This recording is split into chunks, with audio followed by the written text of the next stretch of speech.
जी सविता जी बताइए, आपसे चर्चा हो रही थी तो आपने कहा कि डॉक्टर रमन सिंह की जब सरकार थी तो आपको अफसरों ने काफी प्रताड़ित किया, क्या था मामला? जी, रमन सरकार में तो मेरे को इतना ज्यादा प्रताड़ित किया गया कि मेरे पास शब्द ही नहीं है।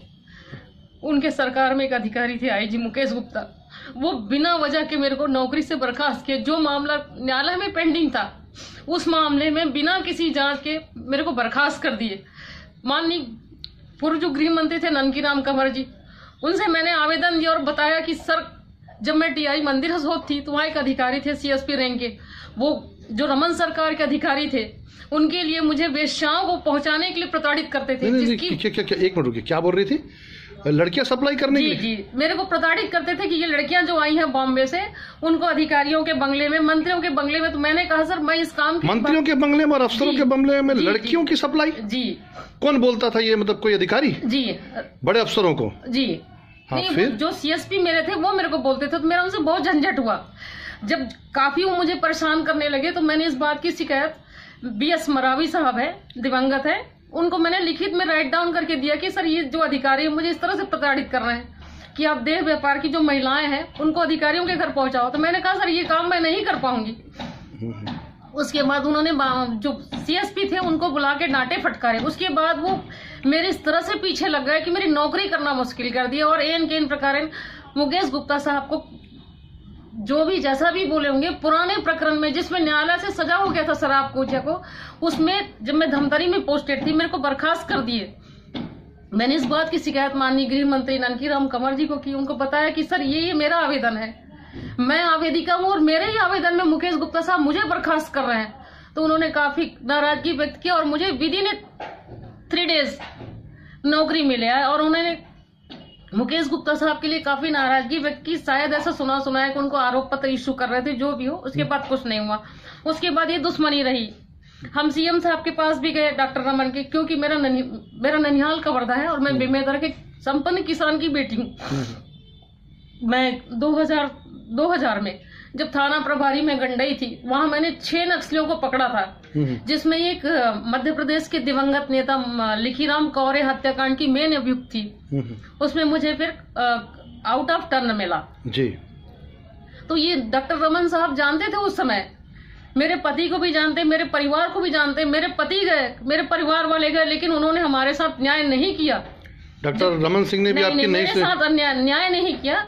ननकीराम कंवर जी मेरी बात सुने और उन्होंने मुझे न्याय दिया। उसके बाद फिर मैं धमतरी रही। उसके बाद 2017, हाँ, मेरा पदोन्नति में डीएसपी में चौथा नाम है। मैं ओबीसी, वैष्णव लोग ओबीसी वर्ग में है, मेरा नाम है, चौथा नाम था। मुझे आशा थी कि मेरी पदोन्नति जल्दी हो जाएगी। 18 अगस्त 2017 को महिला टीआई और एक महिला आरक्षक आया, मुझे एक बंद लिफाफा दिए। हंसते हुए वो लोग आए, उन्होंने कहा शायद मेरा पदोन्नति हो गया होगा। वो बंद लिफाफा देके चले गए। जब मैं देखी तो मैं अवाक रह गई कि मेरा रिटायरमेंट का था।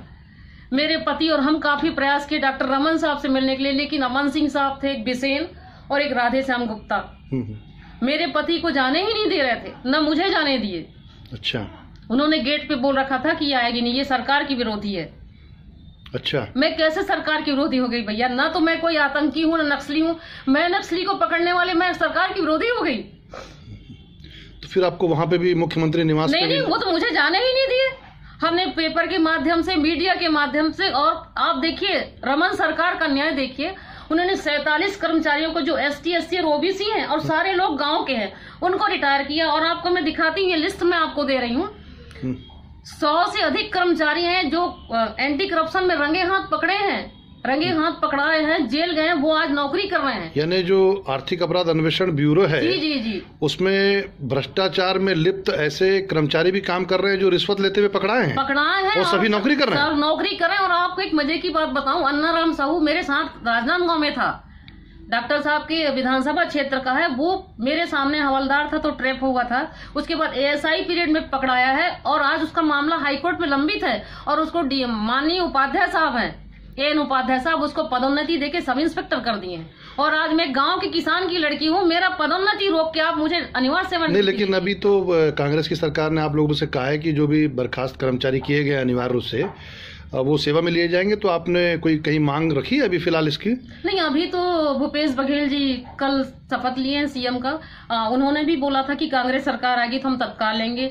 माननीय टीएस सिंहदेव जी भी ने हमारे लिए पत्र लिखा था, उन्होंने कहा था भैया कि लेंगे करके।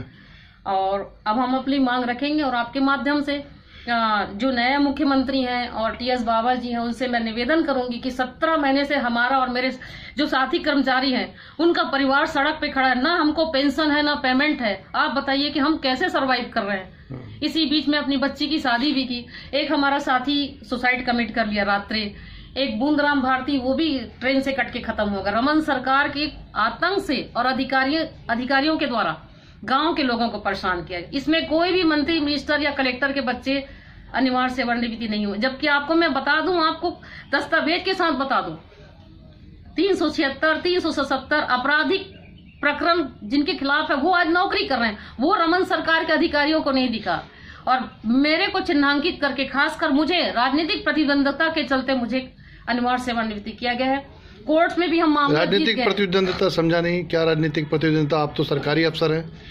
नहीं, आपसे बता दूं कि मेरे पति बीजेपी समर्थित हैं और मैं अब किस मंत्री का नाम लूं, मुझे ऐसा लगता है जैसे सुनी सुनाई बात है वो उस मंत्री के साथ संलग्न है जिनसे डॉक्टर रमन सिंह का 36 कांकड़ है। जो सुनी सुनाई बात है। आपके पति यदि भाजपा से हैं तो भाजपा के होने के नाते तो मदद करना चाहिए था। फिर नहीं, वो जिस मंत्री के साथ जुड़े हैं, देखिए सोनी जी, ऐसा होता है कि आप यहाँ अधिकारियों में भी दो गुट है।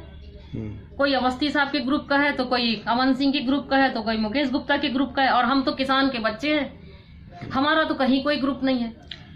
तो आप क्या चाहती हैं? अब क्या अपेक्षा? हम चाहते हैं माननीय भूपेश बघेल जी से कि मैं भी एक किसान की बेटी हूं और आपने कांग्रेस सरकार में वादा किया था कि हम तत्काल ले लेंगे, तो मैं आपके माध्यम से यही कहना चाहती हूँ कि 17 महीने से अधिक का समय हो गया है। हमारे जितने भी मेरे साथी कर्मचारी हैं, करीब 200 लोग हैं, आज सड़क पे हो गए। कई लोग तो सुसाइड कर लिया और कई लोग कर लेंगे। यदि हमको अब न्याय नहीं मिलेगा, हमारा वहां भी फैसला हो गया और वहां से भी हम लोग जीत गए, लेकिन वो गिल्डा जी को बोल के हमारा मतलब फैसला ही नहीं होने दे रहे थे। मतलब हाई कोर्ट से भी आपको फैसला नहीं होने दे रहे? नहीं होने दे रहे। 17 महीने से बताइए ना। हमारे सारे वकील हैं, विवेक तनखा जी हैं, हर्षवर्धन है, टीके झा है, अभिषेक पांडे हैं, बहुत सारे लोग हैं, मनोज परांजपे हैं। हम माननीय न्यायालय से लड़ाई झगड़ा तो नहीं कर सकते क्योंकि इनको यहाँ से फीडबैक मिल रहा है। वो भी हमको ऐसा लगता है कि कहीं ना कहीं सरकार का दबाव है एजी के माध्यम से। जब हमारा फैसला आप रोक के क्यों रखे हैं 17 महीने में? कोई हमने मर्डर तो किया नहीं है। आप हाँ तो हाँ कर दो, नहीं तो नहीं तो, लेकिन यहाँ से फीडबैक मिल रहा है, हमारा फैसला भी नहीं होने दे रहा है।